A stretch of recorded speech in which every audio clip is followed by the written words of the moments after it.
बताओ ना अभिनव, तुम मुझसे क्या छुपा रहे हो? चाहत ने पूछा। तभी उन लोगों में से एक ने कहा, नहीं, टाइगर अभी गया नहीं, टाइगर जिंदा है और वो जल्द ही लौट कर आएगा।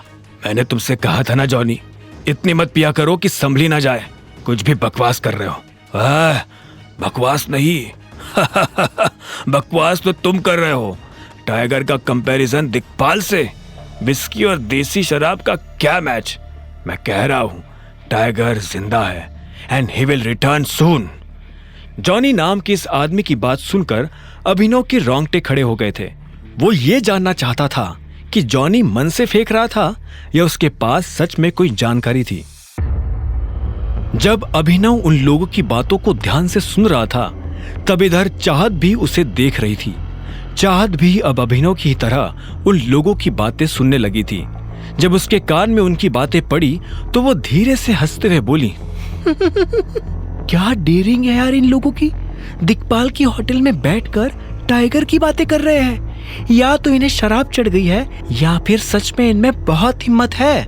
इतना कहकर चाहत फिर से अपनी कुर्सी पर आराम से बैठ गई थी, लेकिन अभिनव अभी भी उनकी बातें सुन रहा था। टाइगर सबसे बेस्ट है। इंडिया में तो क्या, आउट ऑफ इंडिया भी कोई उनका मुकाबला नहीं कर सकता। दिक्पाल तो दूर दूर तक नहीं, जॉनी ने कहा। उसके मुंह से ये सुनते ही एक आदमी ने जॉनी के मुंह पर अपना हाथ रखा और बोला, तुम्हारा टाइगर को लेकर जो ये प्यार है ना, ये तुम्हारी जान ले लेगा प्यारे। जैसे ही दूर बैठे अभिनव ने यह सुना तो उसके चेहरे पर मुस्कान आ गई। इतने में तीसरे आदमी ने कहा, हाँ यार, ये जॉनी हमें मरवा देगा। मुझे लगता है कि हमें यहाँ से निकल जाना चाहिए। तभी अभिनव की नजर एक काले सूट पहने आदमी पर पड़ी। उसने आंखों पर चश्मा लगा रखा था और काफी देर से उन तीनों को देख रहा था। जैसे ही वो तीनों आदमी अपनी जगह से उठकर वहां से बाहर निकले, वो आदमी भी उनके पीछे पीछे जाने लगा। जब वो अभिनव के बगल से निकला तो अभिनव ने देखा कि उसके पास एक बंदूक थी। अभिनव को यह समझने में देर नहीं लगी थी कि वो दिक्पाल का आदमी था। अभिनव को यह भी समझ में आ गया था कि कुछ ही देर में उन तीनों लड़कों के साथ यह आदमी क्या करने वाला था। अभिनव!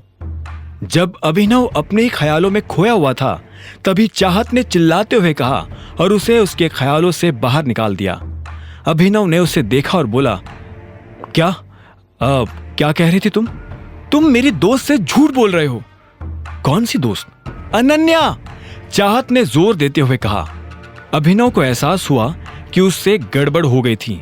फिर भी उसने बात संभालने की कोशिश करते हुए कहा, नहीं, ऐसा कुछ नहीं है। मैं क्यों उससे झूठ बोलने लगा? और हाँ चाहत, मुझे अभी निकलना होगा। एक जरूरी मीटिंग है, मुझे उसके लिए जाना है। और फिर तुम्हें तो पता ही है, मैं अनन्या का पति हूँ। अगर घर पहुंचने में जरा भी देर हो गई तो वो मेरी जान ले लेगी। वैसे भी वो मेरे ऊपर बहुत शक करती है।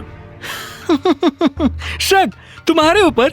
वो तुम्हें पसंद तक नहीं करती, उसके दिमाग में तुम्हारा ख्याल भी नहीं आता, तो फिर वो तुम्हारे ऊपर शक क्यों करने लगी? हाँ जानता हूं, फिर भी अभी मुझे जाना होगा। क्या मैं तुम्हें घर छोड़ दूं? चाहत ने अभिनव के सवाल के जवाब में हाँ में सिर हिलाया और फिर थोड़ा हिचकिचाते हुए अपनी जगह से खड़ी होकर बोली, हम फिर कब मिलेंगे? जल्द ही। अभिनव ने इस बात का कोई जवाब नहीं दिया और चाहत के साथ होटल से बाहर आ गया। जब वो बाहर निकला तो उसने देखा कि जॉनी और उसके साथी पीछे की तरफ भाग रहे थे। अभिनव को यह सब ठीक नहीं लग रहा था। उसने चाहत से पूछा, तुम्हारा घर कहाँ है? अभिनव की आंखें आगे भी थी और पीछे भी। चाहत ने कहा, मुझे बस यही पास ही उतार दो, मुझे वहां एक छोटा सा काम है, मैं वहीं से निकल जाऊंगी। कुछ देर के बाद जब अंधेरा होने लगा, तब अभिनव की गाड़ी उन लोगों के पास जाकर खड़ी हो गई थी जो एक आदमी को घेर कर खड़े थे। उन लोगों के पास पहुंचकर अभिनव को पता चला कि वो लोग उस लड़के को मार रहे थे। रुको! इतने में अभिनव ने चिल्लाते हुए कहा। उसकी आवाज सुनकर सभी रुक गए और पलटकर देखने लगे।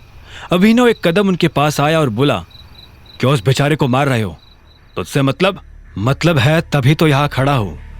अगर जिंदगी में आगे भी खड़ा ही रहना चाहते हो तो चुपचाप यहां से चले जा, वरना इसकी तरह लंबा कर दूंगा। एक हट्टे कट्टे से आदमी ने अभिनव को घूरते हुए देखा और कहा। यह सुन अभिनव को हंसी आ गई। उसने कहा, अरे ये लाइन तो मैं तुझे बोलने वाला था, तूने मेरी लाइन छुड़ाई। अब तो तू और ज्यादा मार खाएगा। अभिनव के मुंह से ये बात सुनकर उन लोगों को और ज्यादा गुस्सा आ गया। उन लोगों का लीडर आगे आया और बोला, यारे हीरो बन रहा है क्या है? जानता नहीं गुड़गांव में ये हीरोगिरी काम नहीं आती। चुपचाप चला जा, वरना बेकारी हमें एक की जगह 2 कब्रें खोदनी पड़ेगी। अभिनव ने इस बात का कोई जवाब नहीं दिया।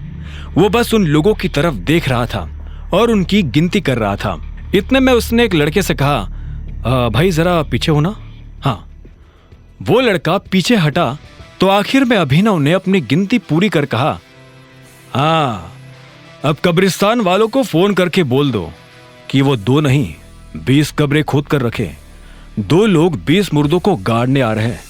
आगे की कहानी जानने के लिए देखें अगला एपिसोड सिर्फ पॉकेट एफएम के यूट्यूब चैनल पर, और द रिटर्न ऑफ टाइगर के सारे एपिसोड्स को सुनने के लिए डिस्क्रिप्शन में दी लिंक से डाउनलोड करें पॉकेट एफएम ऐप।